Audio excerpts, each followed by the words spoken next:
de la FSU, qui défend quelques uns ici. Et c'est évidemment pas à ce titre-là que j'interviens aujourd'hui, mais en tant que militant syndical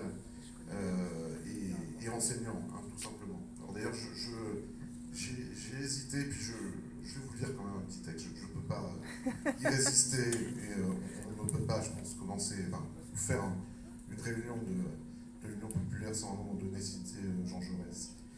Vous tenez en vos mains l'intelligence et l'âme des enfants. Vous êtes responsable de la patrie. Les enfants qui vous sont confiés n'auront pas seulement à écrire et à déchiffrer une lettre, à lire une enseigne au coin d'une rue, à faire une addition et une multiplication. Ils sont français et ils doivent connaître la France, sa géographie et son histoire, son corps et son âme. Ils seront citoyens et ils doivent savoir ce qu'est une démocratie libre, quels droits leur confère, quel devoir leur impose la souveraineté de la nation. Enfin, ils seront hommes et il faut qu'ils aient une idée de l'homme. Il faut qu'ils sachent quelle est la racine de toutes nos misères, l'égoïsme aux formes multiples, quel est le principe de notre grandeur, la fierté unie à la tendresse. Alors c'est un tout petit extrait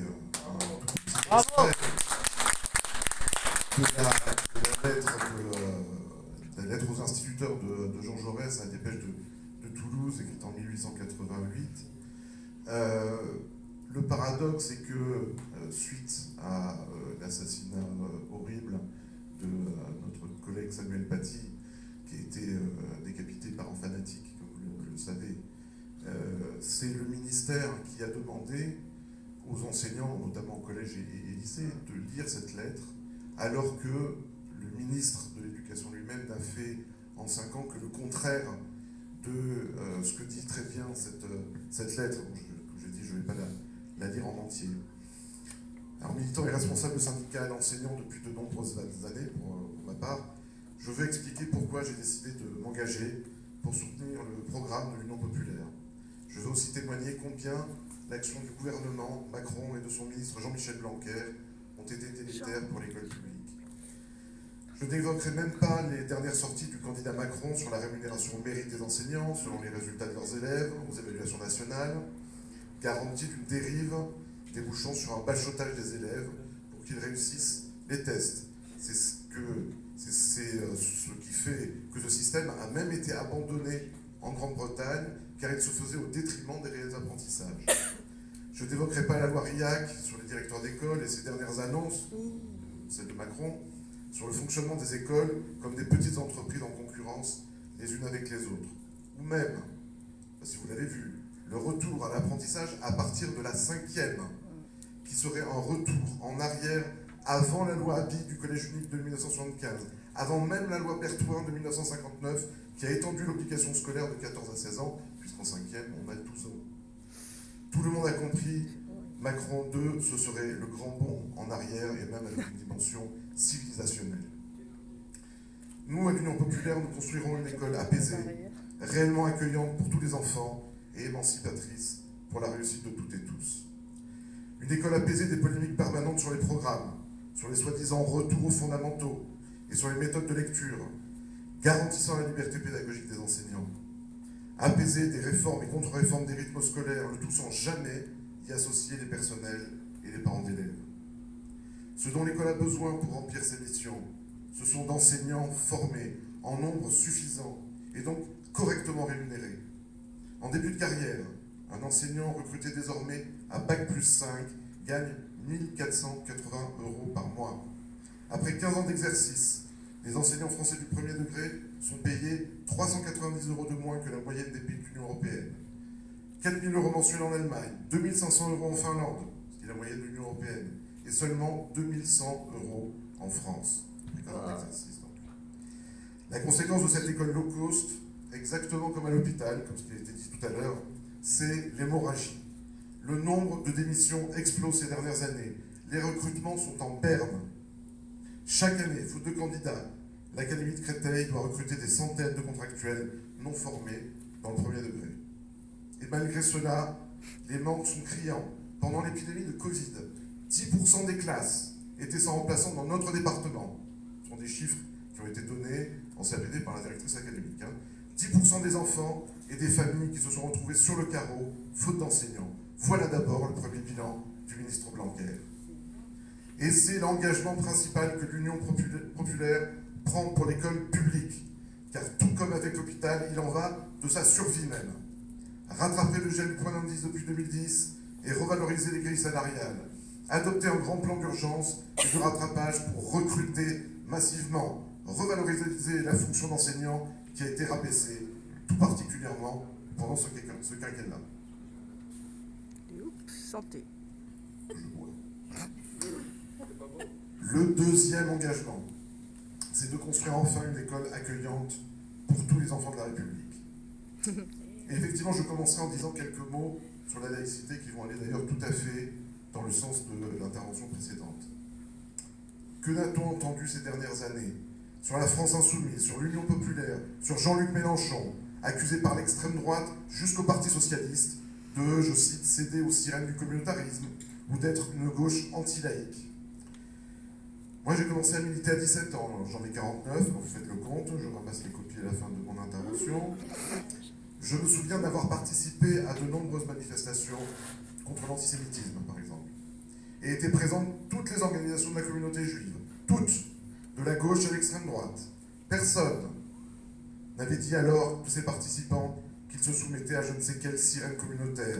Une communauté était attaquée par des racistes, nous prenions sa défense, nous faisions bloc, nous faisions France de tout bois. Pourquoi cette unité antiraciste aurait dû être refusée quand ce sont des compatriotes attaqués parce que musulmans, en l'occurrence à coup de fusil, à la sortie de la mosquée de Bayonne, en novembre 2019 ? Pourquoi le ministre de l'Éducation nationale lui-même, et c'est bien le lien justement, vous voyez comme, hein, le lien qu'on peut faire justement avec la question de l'école, c'est bien le ministre de l'Éducation nationale que Macron a fait monter au créneau, Jean-Michel Blanquer, qui a traité les participants de cette manifestation, dont la CGT, la FSU ou la France Insoumise, d'islamo-gauchistes, dénonçant, je cite, une initiative lamentable et contre la laïcité. Dans le pays de la laïcité, le vrai camp laïque dont nous sommes, je crois que d'ailleurs il y a une affiche là-bas qui le rappelle, peut au moins s'enorgueillir d'une victoire. Après des décennies, jusqu'aux années 80, où la droite crachait sur l'école publique et la laïcité, désormais, tout le monde n'a plus que la laïcité à la bouche, même les plus anti-laïcs. Même Jean-Michel Blanquer, qui a passé 5 ans à faire des cadeaux aux écoles privées, ou Emmanuel Macron, qui ont tous deux mené toute leur scolarité dans l'enseignement privé confessionnel. Même Marine Le Pen s'est découverte laïque, uniquement quand il s'agit de stigmatiser les musulmans, bien sûr. Et pourtant, c'est dans le pays de la loi de 1905 que chaque année, ce sont 10 milliards d'euros qui sont versés aux écoles privées, faut-il le rappeler, à 95% confessionnelles. Ce gouvernement a fait voter une loi contre le séparatisme, et dans cette loi, pas une ligne sur le premier des séparatismes, le séparatisme scolaire. 10 milliards d'euros. Pour vous donner un ordre de grandeur, c'est quasiment le budget du ministère de la Justice, qui est de 12 milliards. 10 milliards d'euros, c'est 2 fois le budget du ministère de l'Agriculture. Le pays qui a inventé l'école obligatoire pour tous organise et finance la concurrence de sa propre école publique avec le dualisme scolaire. Sans parler du concordat d'Alsace-Moselle, où prêtres, pasteurs ou rabbins sont rémunérés comme des fonctionnaires. La France est d'ailleurs le dernier pays au monde où le chef de l'État nomme des évêques catholiques, en l'occurrence ceux de Metz et de Strasbourg. Tout cela coûte, pour 3 départements, environ 60 millions d'euros par an aux contribuables français. L'Union populaire reconstruira une république, une laïcité et une école une et indivisible. Nous abrogerons la loi Carle, qui permet aux communes de rémunérer les écoles privées. Nous abrogerons les concordats d'Alsace-Moselle, ou de Guyane. Et nous irons ainsi vers l'unification de l'école pour tous les enfants de France, quelle que soit leur confession ou leur condition sociale. Bravo!